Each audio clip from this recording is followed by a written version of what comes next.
प्रताप सिंह अरकवंती जी, आप उत्तर प्रदेश अरकवंती समाज के प्रदेश अध्यक्ष हैं और ओबीसी जाति से आते हैं। आज जो निर्णय आया है निकाय चुनाव को लेकर हाईकोर्ट द्वारा, कितना संतुष्ट हैं? क्या कुछ कहेंगे पूरे मामले पर? आदरणीय जी, हम न्यायालय का बहुत सम्मान करते हैं। लोकतंत्र के चारों स्तंभ में न्यायालय जो है हमारा उच्च स्तंभ है। बहुत सम्मान करता हूं, मगर न्यायालय ने शायद फैसला करते समय मेरे ख्याल से इस बात का ध्यान नहीं रखा है कि जब आरक्षण अगर 27% ओबीसी का है, 21% अनुसूचित जाति के लिए है और 10% अभी माननीय मोदी जी ने, देश की सबसे बड़ी लोकसभा जहां कानून बनते हैं, बनाए जाते हैं, मिटाए जाते हैं, संशोधन होते हैं, संविधान में संशोधन होते हैं, अभी उसका जब वो हुआ है तो 10% आरक्षण कुछ बहुत अगड़े जातियों के गरीबों के लिए उन्होंने निहित किया है।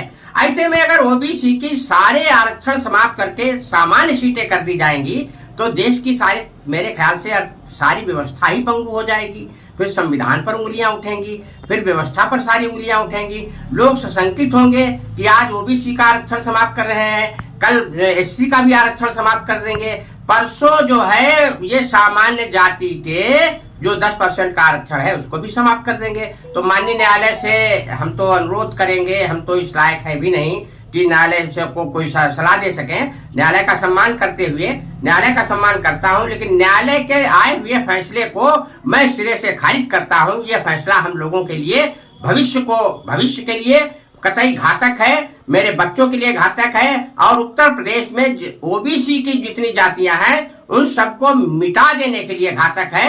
जहां आजकल आरक्षण के मुद्दे पर न जाने कितनी पार्टियां एक से एक बढ़कर के बात कर रही हैं, ऐसे में न्यायालय को सम्मान रखना चाहिए था। उन्हें कुछ तो सीटें घटानी चाहिए थे, कुछ बढ़ानी चाहिए थी और कुछ बात कहनी चाहिए थी, या ट्रिपल मामला जो कह रहे हैं 3 श्रेणी में बांटा जाए उसके लिए आदेश दे देना चाहिए था। लेकिन इस तरीके से अच्छा नहीं लगता है। ये तो बहुत भेदभाव की बात है कि कतई समाप्त कर दो, सामान्य श्रेणी कर दो। मैं इससे सहमत नहीं हूँ। सर, ऐसा है कि पहली बार ऐसा देखा गया है कि न्यायालय बनाम राज्य सरकार के सीधे सीधे मुकाबला है।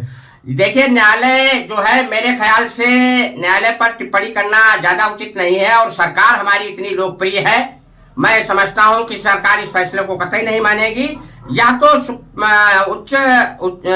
हाई कोर्ट की लखनऊ बेंच ने फैसला दिया है, अभी तो हमारे देश की सुप्रीम कोर्ट है, फिर उसके बाद संविधान में संशोधन होने वाली सर्वोच्च संस्था संसद भी है। संसद का आपातकालीन सत्र बुलाया जा सकता है, संसद का सत्र बुलाया जा सकता है, उस पर बहस होगी। अगर ऐसे मामला होगा तो आगामी 24 में, जो 2024 में चुनाव होने वाला है देश के प्रधानमंत्री पद का, जो हमारे विश्व में छाए हुए, विश्व में धाक जमाने वाले, विश्व में एक अलग पहचान बनाने वाले, विश्व गुरु भारत को बनाने के लिए तैयार है हमारे मोदी जी। हमको भी बहुत आशा है कि वो हमारा देश भारत जो है विश्व गुरु बनेगा।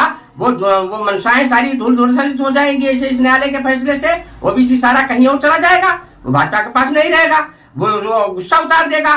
समझता हूं न्यायालय इस पर अपना पुनर्विचार करेगा और मुझे भी नहीं, बहुत लोगों को भरोसा है, मैंने आज बहुत लोगों से बात की है, उन सभी का ये मानना है कि सुप्रीम कोर्ट जो है इसका सम्मान करेगा और वो इस फैसले को बदल देगा।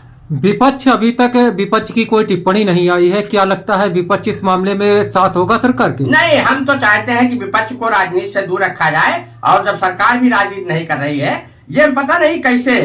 तो हालांकि न्यायालय ने 5 बिंदु दिए हैं, मैंने अभी बिंदु 5 नहीं देखे हैं, कुछ देखे हैं, कुछ समझे हैं, और मैं चूंकि कोई न्यायबिंद भी नहीं हूं, मैं ऐसा कुछ शिक्षाबिंद भी नहीं हूं, राजनीति करता हूं, राजनीति में लोगों की बात देखता हूं, लोगों का सम्मान करता हूं, न्यायालय का बहुत सम्मान करता हूं।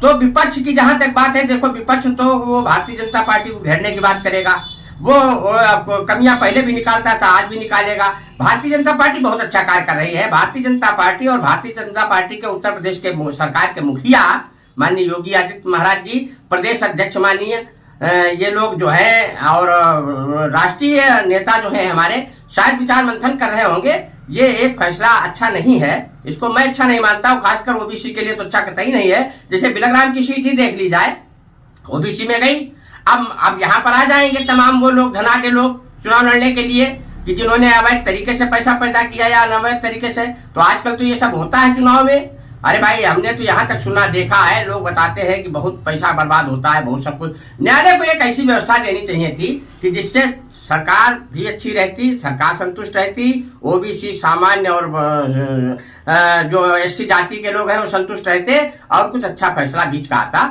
लेकिन ये नहीं कि किसी का के लिए खाना कहते छीन ही लो, तो ये तो खाना और रहना और व्यवस्था सारी छीन लेने की बात जैसी समझ में आ रही है। तो हम ज्यादा तो वो नहीं कहेंगे, लेकिन विपक्ष को इस मामले में पढ़ने देने की भी सलाह नहीं दे सकते हैं। विपक्ष तो विपक्ष का काम है सरकार को घेरना, वो हम इसके लिए सहमत नहीं है।